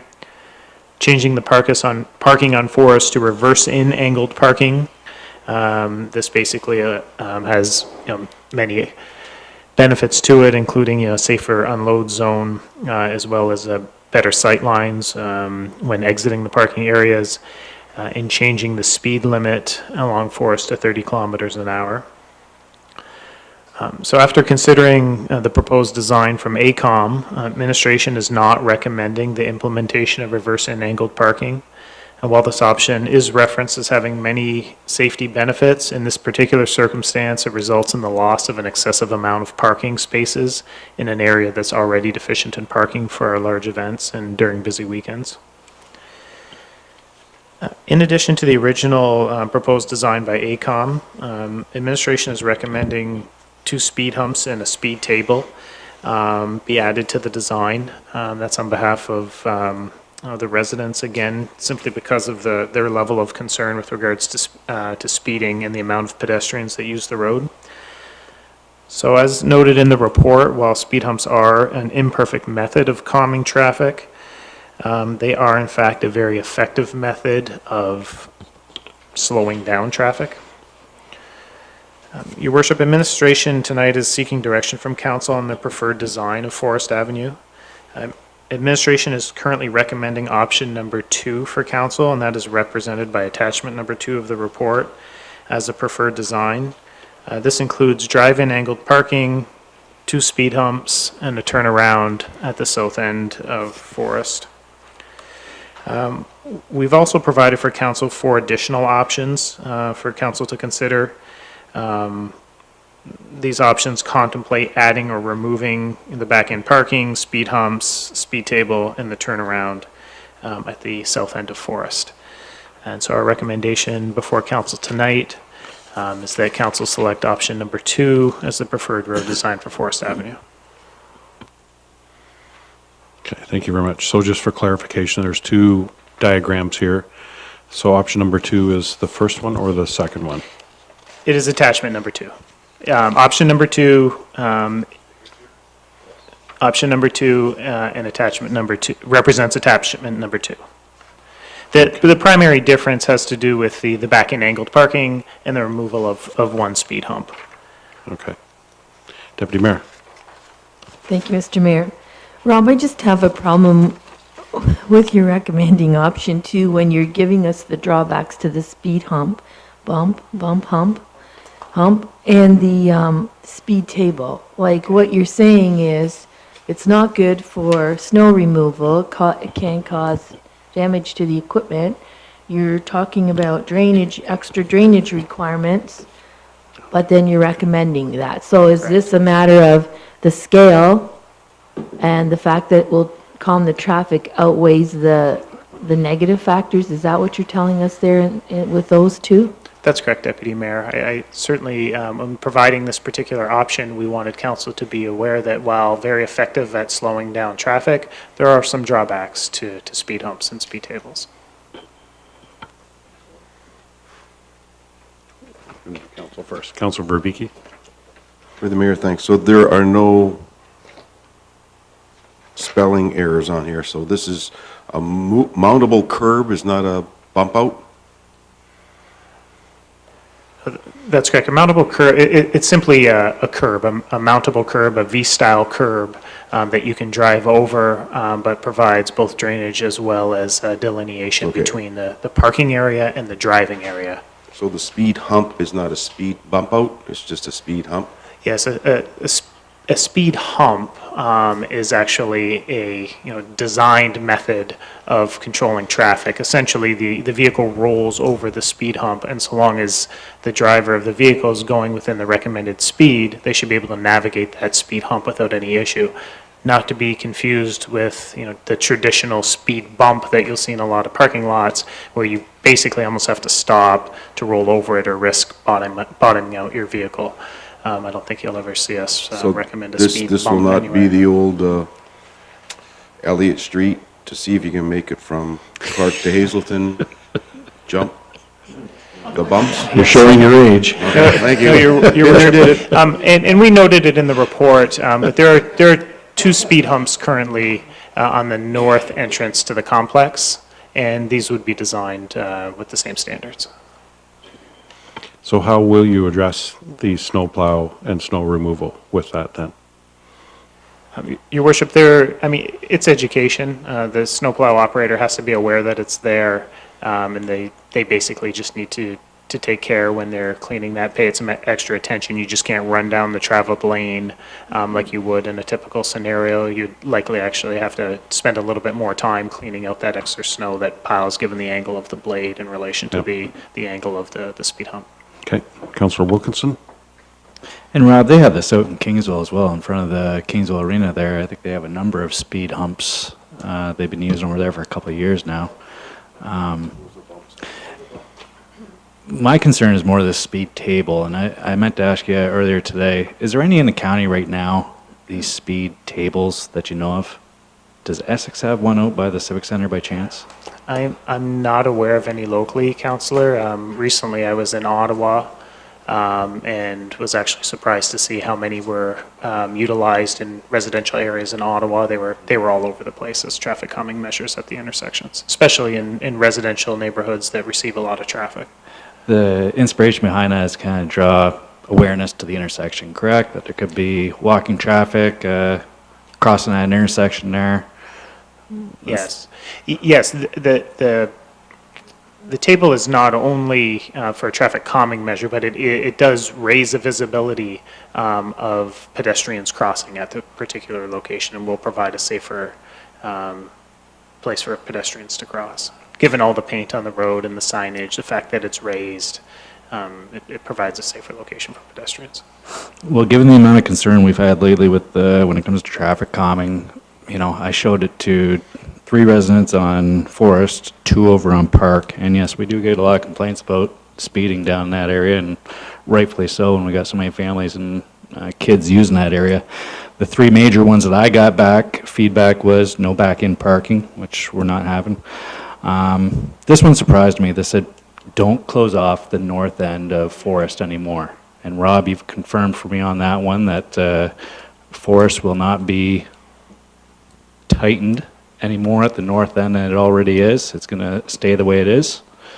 And the third thing that I got was, yes, the speed pumps or speed humps are allowable. In fact, put more on the hill was a few of the comments I got. But I just want to make sure that we're confirmed on that north end. We're not going to squeeze, bring that intersection in anymore. That's correct, through your worship. We're going to keep that curb line, which I guess is the southwest corner. We'll keep that curb line in the same location as it is currently. It was narrowed in the past because of speeding concerns. You narrow intersections like that so that vehicles have to slow down in order to safely navigate it.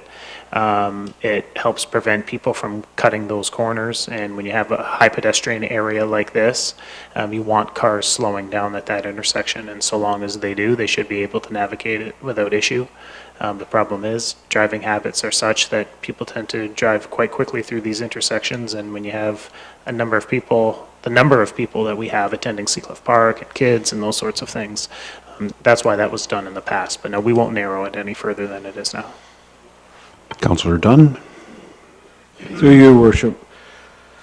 I starting off with the option 2. I like that the best, but it does say that we reduce parking spaces by 15.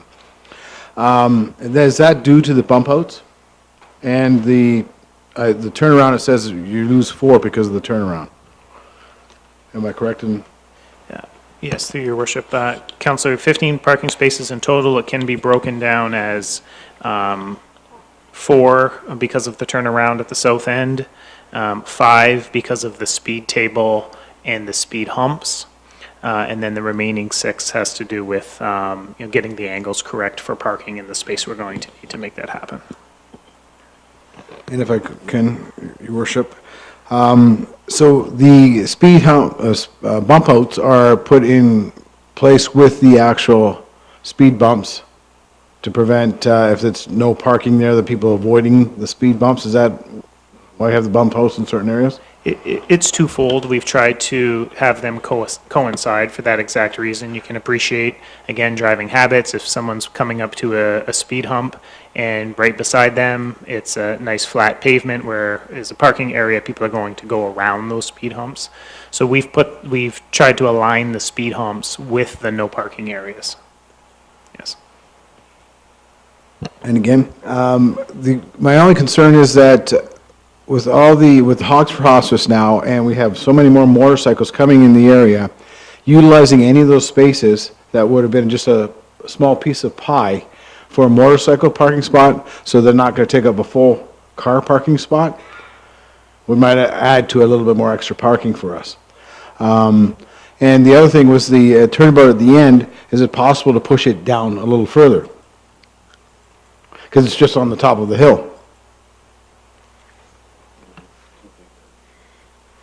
Alex and I have talked about it, but Alex is a lot closer to the challenges associated with that area, so answer that. Through you, Mr. Mayor, the turnabout where we have it located, For us to push it any further into the park, we're going to start going down the hill. So we would need to build in some fill, we would need to build some type of retaining wall, and it would increase the cost exponentially to kind of keep it level so we could do that. So the turnaround is where it's situated right now is it encroaches into the park minimally, but we can fit it in. There's, excavate a little bit, add some stone, we can build the curb, build the road, build the sidewalk, and we're out.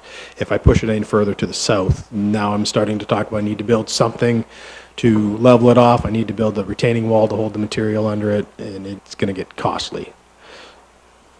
Okay, but the other thought I had was the bump outs and with the parking for motorcycles. Is there a possibility any of those spots could be actually utilized so that we could just get a couple more, like, motorcycle spots, or? Through you, Mr. Mayor, the bump outs where they're situated right now, they're painted, no parking. They coincide with the gates and the entrances, the pedestrian entrances to the park. So we wanted to put something in that clearly marked visually when you're driving where there's an entrance to the park, so you can try to park as close to one of the entrances as you can. We didn't want to have somebody try to squeeze a vehicle into one of these spaces. It allows for a visual form of traffic calming. The bump outs don't project into the traveled lane of the road. They stay strictly in the parking area. And it provides, a visual traffic calming. It gives you a visual to the entrance to the park. So these are the reasons why they were added. It's just that the residents that I spoke to, they are concerned about the amount of parking. We can't lose any down there. It's so busy. When we get those concerts down there, we are packed, and it's great, but it's also these the challenges we have to face going forward. So that's my other concern. Thank you. Councillor Hammond. Your worship, yes, I'm just going to echo the comments made by Councillor Dunn, is that, I like option 2 as well. I struggled with this over the weekend, looking at this report time and time again, losing 15 parking spots. It sounds like it's the right way to go. I was waiting to hear more dialogue here this evening.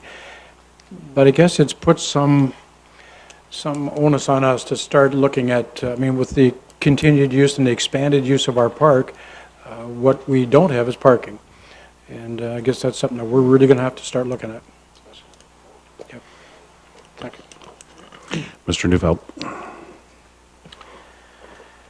Yeah, these are the things we run up against when we're, I'll use the term retrofitting. Right? The park has always been there, but look at the uses that we've added. And because we've added those uses and it's getting much more busy, we also see an increase in the traffic. So what do we need to do? We need to try and control the traffic. And we do that by, in essence, removing some of the parking options. And, in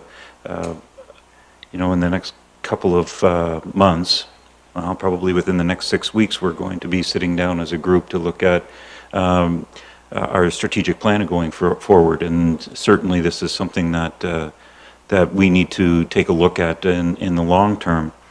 But I'm going to say it was our manager of Public Works who said something along the lines of, we don't like the speed humps and tables like this because of the potential for damage and difficulty in removing snow. However, if there was ever a place that it would be appropriate, it would be here. So I think that speaks to the balancing act that we're trying to do. We're trying to slow people down. We're trying to make the park accessible.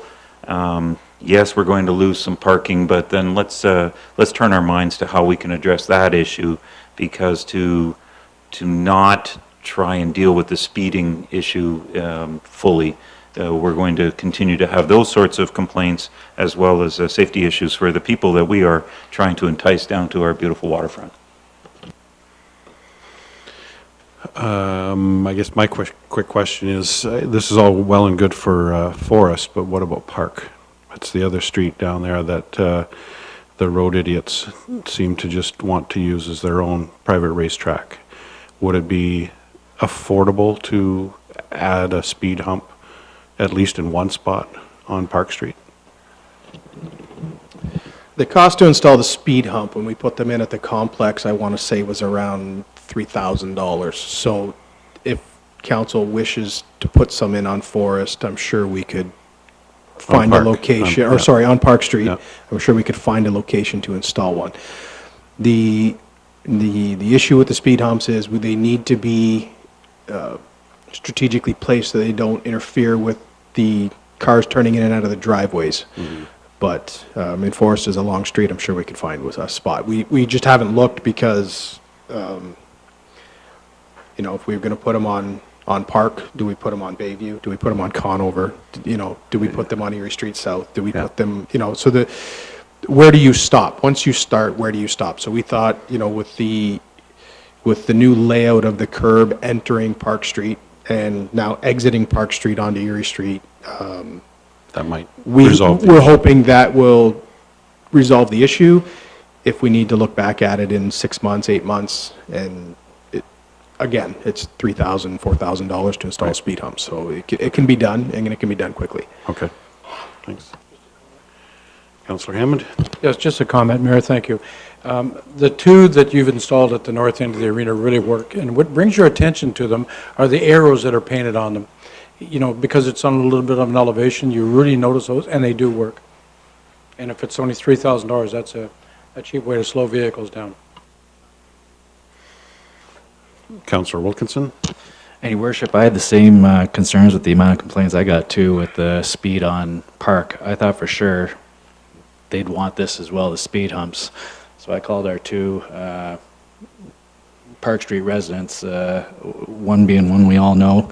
And he's hoping that, he's saying that the ridiculous speed and he's hope is cured now that that it would cure itself once Erie opened up. He said no speed bumps for now.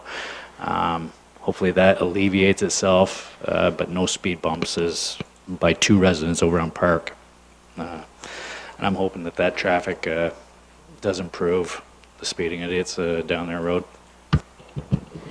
Through you, Mr. Mayor, I'm hoping if council decides to allow for the turnaround, I'm hoping that with the turnaround, you're going to get most of the residents or visitors to the park when they get to Forest Avenue. They'll have that option to safely turn their vehicles around and head back out of Seacliff. So people who are familiar with the area may continue to use Park Street, but those visitors from out of town coming to use our splash pad may not want to go down Park because I don't know which way that's going to take me out, so I'm just going to turn around and go back up Seacliff because that's the way I came in, so that's the way I'm going to go out. So you're going to alleviate a lot of that traffic down Park Street. Deputy Mayor? The Park Street problem this summer, was the young people that were congregating in the parking lot at the base of the hill. And when it was time for them to go to their next spot, they were peeling out of there and then going like bats out of you-know-where down Park Street. I saw a video of one fishtailing all over that narrow road, and there was a mom with her little child in a stroller. Dumb enough to do that. I'm hoping that this will fix it, but I'm not convinced that we can fix the problem because it's between some ears. But let's hope. The fact that it's narrowed at the end, they won't have quite the same ability to control their vehicle at the end. But it was a huge problem this summer. I received several videos from these people driving, and they're just young kids. And when we talked to Jerry Ribble, and he said they were threatened with their cars being impounded. The one guy had, I believe, 5 tickets. It was just a matter of stupid behavior. So hopefully we can fix it, although you know what they say about fixing stupid. Any further questions, comments? Recommendation before us? Moved by the Deputy Mayor, support by Councillor Hammond. Discussion on the motion. All in favor? Motion carried. Next report is one regarding commercial development on the west side of County Road 33. Mr. Barnwell. Thank you, Mayor Patterson. Administration received an application for site plan control approval on May 8th, 2018 for vacant lands located south of the intersection of Talbot Street East and County Road 33 west of Anford Street.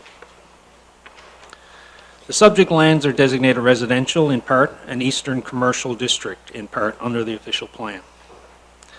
On June 11th, 2018, Council considered a report from the Planning Department in respect to site plan application SPC-18-18. At that time, Council received a letter of support for the development from Highline Mushrooms. The developer and the engineer were present at that meeting. At this meeting, Council passed a resolution which gave direction to administration to continue with the approval process in order that the matter could return to Council at a time that the application was ready for approval.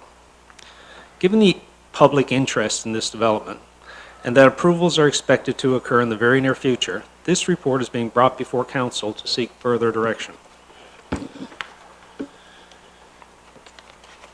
The application that has been submitted is to permit the creation and development of a new commercial parcel at the north end of the property, the creation of a new residential parcel, including 14 multi-unit dwellings, and a new municipal right-of-way.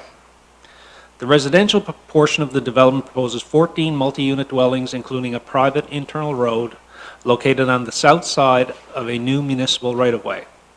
And that's in the sketch plan, I think, at the end of your report. Each of the multi-unit dwellings is proposed to be 3 stories in height and contains 6 3-bedroom units for a total of 84 units. Using an average residential occupancy of 3 persons per unit, this would result in an estimated 252 people living within the residential development. Administration understands, however, that each unit within each building will be constructed pursuant to the boarding, lodging, and rooming house regulations within the building code. As a result, the development could have the potential to house approximately 500 individuals if each unit houses 6 individuals per unit.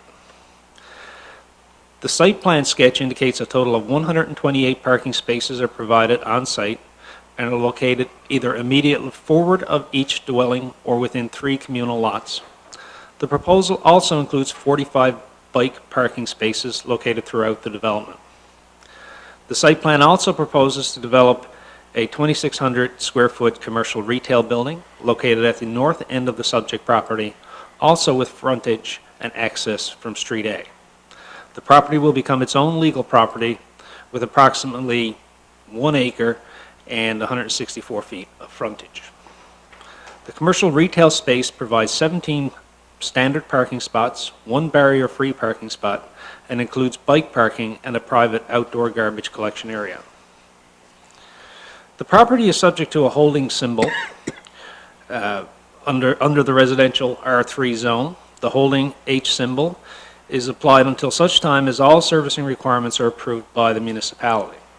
The municipality is required under the Planning Act to provide notice of the intention to pass an amending bylaw to remove a holding symbol from the zoning of the property. Notice can be satisfied by publishing a notice in the local newspaper or by giving personal notice to those property owners where the subject land is located. With respect to the approval of the site plan application, however, there is no statutory requirement for the municipality to provide such notice. The authority to approve site plan applications has been delegated to the Manager of Planning and Development Services with the understanding that more complex applications, or those where administration deem that there is considerable public interest, be taken directly to Council for authorization. Administration are of the opinion that this application meets this threshold and will therefore bring the application forward to Council for a decision at a future meeting once all outstanding items have been finalized. Administration is seeking Council direction with regard to providing notice to area residents of the deliberation by Council of the proposed site plan. This effort would help to ensure that local residents are aware of the proposed site plan and provide an opportunity to register as a delegation to speak to Council if they desire to do so.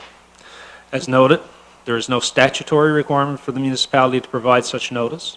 As notice is not a statutory requirement, administration does not wish to be seen as prejudicing the process and is seeking direction from Council as to their preference on the matter of notice to residents. And Mr. Mayor, it's recommended by staff the Council provide direction to administration on the matter of providing notice to the residents of Anford Street, Gosling Court, and Sturgeon Meadows Avenue south of Anford Avenue of the deliberation of the site plan agreement SPC-18-18 for the proposed residential and commercial development on the west side of County Road 33. Thank you very much. Question from council? Councilor Verbicki? So under this, the way it is now, Paul, we do not need to have the public input? Through you, Mr. Mayor, that's correct. The application as it stands right now, it is a permitted use in that zone and therefore does not require public input. Okay, I'd be voting in favor of the recommendations to give them at least a chance to voice their opinions or see. I know, we can't have I don't know if that'd still be considered a public meeting, or there's just going to be a delegation. They need to be heard. Deputy Mayor?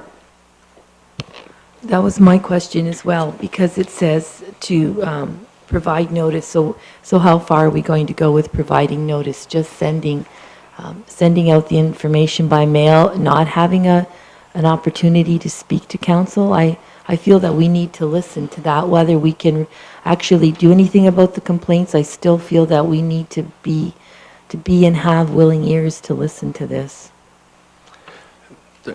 Through you, Mr. Mayor, yeah, on the night that the site plan application or site plan approval comes before council, the process is now, by giving notice to residents, they would have the opportunity to pair as a delegation, but there is no formal public consultation process outside of that required for the application that we have. Councilor Wilkinson? Thank you, Worship. And Paul, I'm in favor of allowing the public to come in and have their say when it comes to the site plan here. But I think I'm going to continue to get calls on this, and some people see the works that are already happening over there, and I just want to be able to confirm the landowner over there right now with the works that are going on, he's totally entitled to clear his land, take out the trees. Looks like he's making improvements to the drainage with the big tiles he has there. He's all within his rights to do that, of course, correct? Through you, Mr. Mayor, yeah, that's correct. We did look at what they were doing, and there were some things that they stopped, but they can move around soil and make improvements to the land without a permit. Well, it's a great development, and I hope it goes ahead very, very quickly because it's badly needed in this municipality. So whether the people come to talk about it or not is up to council's wishes, but I hope in the communications it's made clear to the residents that are going to be spoken to or hand delivered or however it's going to go out, that there's no legal obligation. They really have no, I guess, authority, or council has no authority to hold this up because it falls within every jurisdictional permitted right, whatever wording can be used to make it clear, because there's no sense them coming here and blowing off an entire evening and getting everybody upset when really it's going to go ahead regardless. So I would only ask that admin, when they put that, whatever notification together, that's made as clear as possible. Mr. Barnwell? Yeah, through you, Mr. Mayor, it's our hope that there are still some outstanding external items that require approval for the site plan that could ultimately impact the design. Our goal or our hope is to bring it, if those approvals are given, to bring it in some form to council on the 26th of November, as well as the removal of the H symbol. However, until we have those external approvals, we can't say for sure. If those are taken care of and we only have some internal items, we could take it to council subject to engineering approving, if it could be pipe sizes or something of that nature. But again, our goal is to do both the removal of the H symbol and the site plan approval on the 26th, subject to those external approvals. Okay, so there's a recommendation here, and I'm assuming that council is wanting communication to be done. So is that fair? Yeah. So then I just need a mover and seconder for that. Councillor Dunn, Councillor Hammond, discussion. Councillor Verbicki. Before you had a chance there to, you went right to it. You draw your list of names Or is it just going to be called Street A?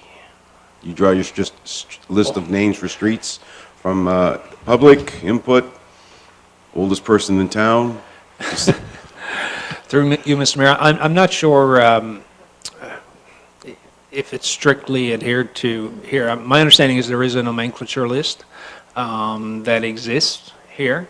But I also understand that sometimes when developers are doing subdivisions and so on, sometimes they can put their own name or their own theme to that, which is similar to the municipality I came from. Because we had a nomenclature list, didn't always mean we had to go to that list. Sometimes a developer would suggest something. So we have a motion on the floor. All in favor? Motion carries. Next report is one regarding the interim tax levy. Ms. Roach? Thank you, Mayor Patterson. Section 317 of the Municipal Act provides that the council of a municipality may pass a bylaw to levy an interim tax based on the latest available property assessment rule. The amount of this interim tax is not to exceed 50% of the total taxes for municipal, county, and school purposes levied on the property in the previous year. The interim tax levy traditionally has included the municipal levy as well as levies for the county, school board, BIA, parking, and garbage. February 13th and April 17th are recommended for the two installment dates for the interim tax levy. The municipality of Leamington does provide for 2 grace days to allow for late payments without penalty on the Thursday and Friday after each of these due dates. Penalty or interest will be charged at 1.25% on the non-payment of the installment in part or in full. On the first day of each month, for any overdue installments, an additional interest charge of 1.25% shall be imposed. The purpose of this interim tax bylaw is to allow for administration to manage the municipal cash flow position effectively and to ensure timely collection of the amounts owing to the municipality. Overall, outstanding taxes are higher than they were last year, resulting in an increase to interest revenues as well as budget. Council is advised that the tax department follows the outstanding receivables closely and is in communication with those that owe money to the municipality. So therefore, it's recommended that bylaw 66-18 be presented to council for consideration to provide for the 2019 interim tax levy in the municipality of Leamington. Questions from council? Councilor Berkey? The Mayor, it kind of relates to taxes. I was just concerned and got a call today from a gentleman who was a little upset, and he was in the town hall. I'm surprised the blue light didn't go on. I just want to know, why is it that when a farm is sold to another individual, that farm automatically goes to residential? I know this is a tax question, nothing to do with what we're talking about, but I don't know if you can answer that, or they say it's impact, and I just want to make sure that, because we're coming up on the end of the year, and if we don't do something quick, you'll be charged again as residential for the next year.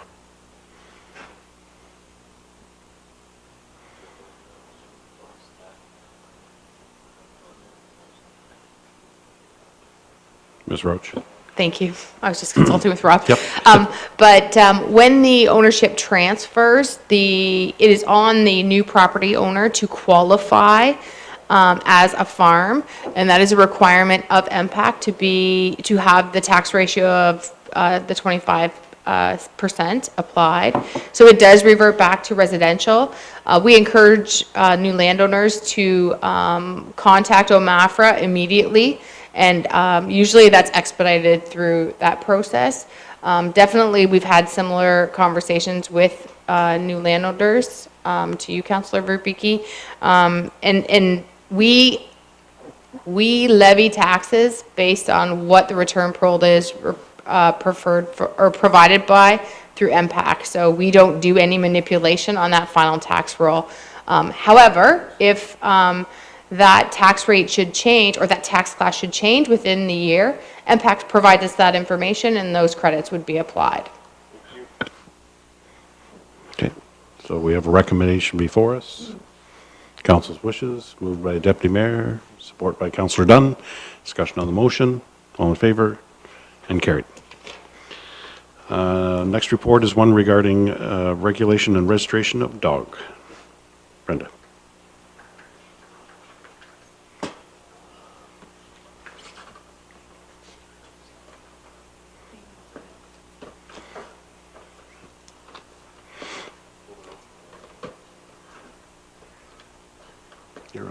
power's on.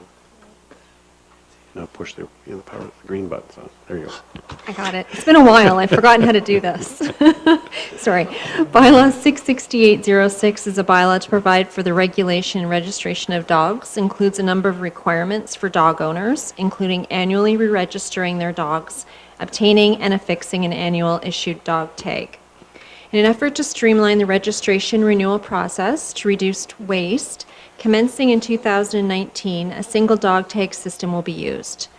These tags will not include a stamped year, but just the serial number, name of the municipality, and the contact phone number. As the year will no longer be stamped on the tag, a housekeeping matter is required to be done, which is an amendment to bylaw 66806 to delete the paragraph, upon payment of the applicable dog registration fee, the owner shall be furnished with a dog tag bearing the serial number, the year for which the tag was issued, in the words Municipality of Leamington. And it would be replaced with the paragraph, upon payment of the applicable dog registration fee, the owner will be furnished with a dog tag bearing the following serial number, the word Leamington, and the phone numbers for the municipality and the animal control officer. Future benefits of the one tag system will be realized when the municipality is in a position to offer online payments, which will eliminate the need for a dog owner to attend the municipal building or send such payment through the mail. Financial impact: the recent historical cost to the municipality to purchase the tags has been approximately $1,000, or about 33 cents each. The initial cost for the purchase of the tags for the single dog tag is $1,655 plus HST. Although there is a slight increase to this expense, there will be fewer tags required in subsequent years for issuance only to newly registered dogs and to replace any lost tags. So the recommendation before council is that bylaw 63-18, being a bylaw to amend bylaw 66806, be presented to council for consideration at this council meeting. Moved by Councillor Verbicki, support by Councillor Hammond. Discussion on the motion. All in favor? Carried. Final report is one regarding boards and committees appointment policy. The municipality established a number of boards and committees for the purpose of providing recommendations and input to council on a variety of issues. In order to ensure that there are clear, consistent, and fair processes for the recruitment of the members, administration has developed a committee appointment policy. The policy applies to those boards and committees that provide for public appointments or laypersons, which include the Committee of Adjustment, Mayor's Youth Advisory Committee, Heritage Advisory Committee, Property Standards Committee, and the Accessibility Committee. There's no financial impact associated with approving the attached policy. So the recommendation before council is council approve the boards and committee appointment policy as attached to the report. Questions from council? Councillor Dunn? Through you, Your Worship. Brenda, I have a question regarding the eligibility and qualifications, general qualification of members. 4.2, it talks about full-time permanent staff of the municipality, but it doesn't speak to about part-time staff. Page 63? Yes, you're correct. Is there a preference that? No, I just, I know that Councillor Hammond said that when he was a part-time fire department, he couldn't be on those or certain things of the committee, and I didn't know why we're just excluding the full-time and not part-time. So I'm just throwing that out there for your consideration. And I think that was just to make sure Hammond didn't get on it. Take him when I get him. Any further questions? Oh, sorry, Deputy Mayor. Thank you, Mr. Mayor. Brenda, I was just wondering, I was surprised to see that members will not be appointed for more than 2 consecutive terms on the same committee. Is that that's a new thing, and how much are we, how hard and fast is that? So the intent of that is to try and have new members come forward and serve on these committees. However, the policy does state that if there is a reason that we would, council would prefer to reappoint someone after the 2 consecutive terms, council can do that. For example, if we didn't have a lot of individuals coming forward, but it is trying to try and promote a changeover and have new faces at the table, new ideas.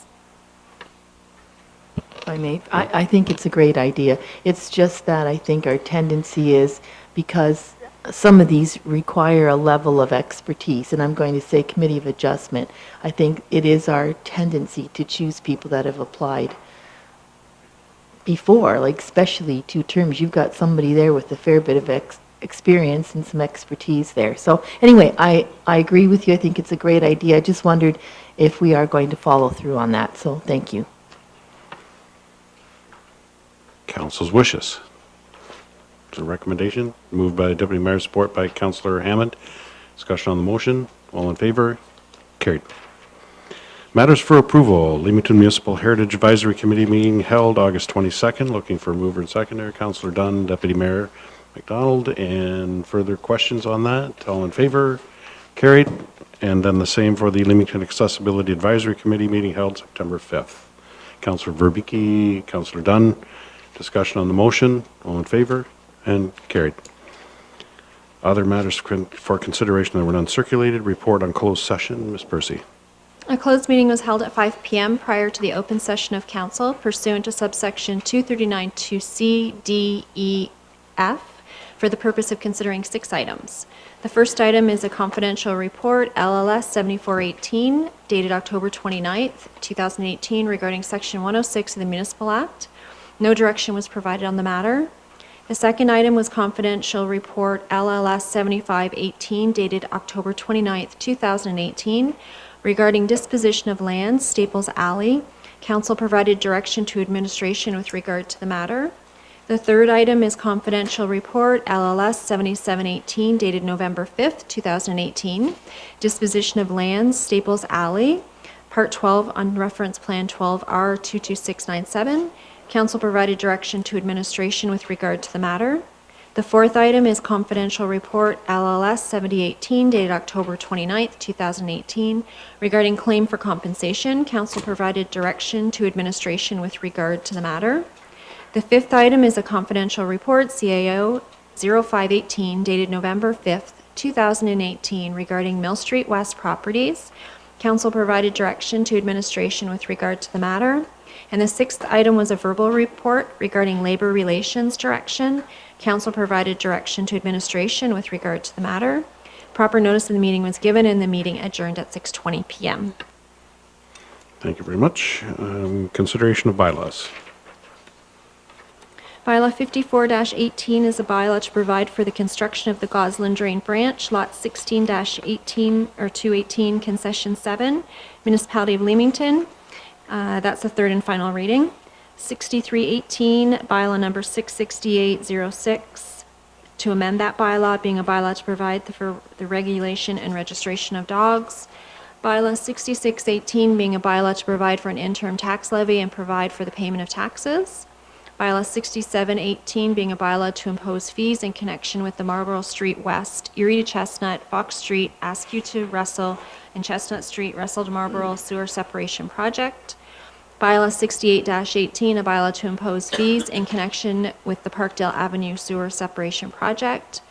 Bylaw 69-18, being a bylaw to confirm the proceedings of the Council of the Municipality of Leamington at its meeting held November 13th, 2018. Looking for a mover. Councillor Verbicki moving. Councillor Dunn seconding. Discussion on the motion. All in favor? And carried. And there were no notices of motions circulated, so open session. Wow, you're going to give me free rein? Awesome. Well, I got a whole list here. October was a busy month for all of us, but October 10th, a number of us attended the Chamber of Commerce Business Excellence Awards night. Very, very well attended, very well done, and some really great awards handed out that evening. On October 14th, the Portuguese Club celebrated, I think it was their 34th anniversary, just 1 year behind Betty and I. And so we attended a luncheon there and we got to bring greetings from the municipality. On October 17th, history was made in Canada, to the liking of some, not to the liking of others, but marijuana was made a legal substance in our country, And to celebrate the day, AFRIA sponsored a lunch and a gathering in the evening at Jose's Restaurant in Leamington. There were no free samples given to anyone. October 20th, a number of us again attended the Mennonite Home Gala. A lot of money raised for that wonderful organization and another great event. On October 25th, the CAO and I and a number of mayors in Chatham-Kent, the mayor, and Essex County met with the executives from the Ontario Energy Board once again to put across our, can I say demand? Our wishes that Southern Ontario gets treated just like everybody else has been treated all along, and that means everybody in Ontario pays for the hydro lines and not just our people down here as they're trying to propose. November 2nd, attended the Leamington Mercy Historical Society award evening, another great evening, and Councillor Verbicki was there making sure that everybody stayed in line. November 6th, Leamington actually hosted a cannabis conference, We Can. It's a day-long event, 250 delegates from around the province that were here to take in, the future of what this industry can mean to our municipality, to our county, and to the province of Ontario. November 9th, we celebrated the Employee Appreciation Night, a great evening had by all. I understand that Nelson Carvello is still sore from his dance routines. And then November 11th, Remembrance Day ceremonies held at the Leamington Cenotaph once again, and a big thank you goes out to the Wheatley Legion for organizing all of that. So there's the last little bit of time that I've been spending. Statements, members, non-debatable. Motion for adjournment. Councillor Wilkinson, Councillor Dunn, all in favor? Carried.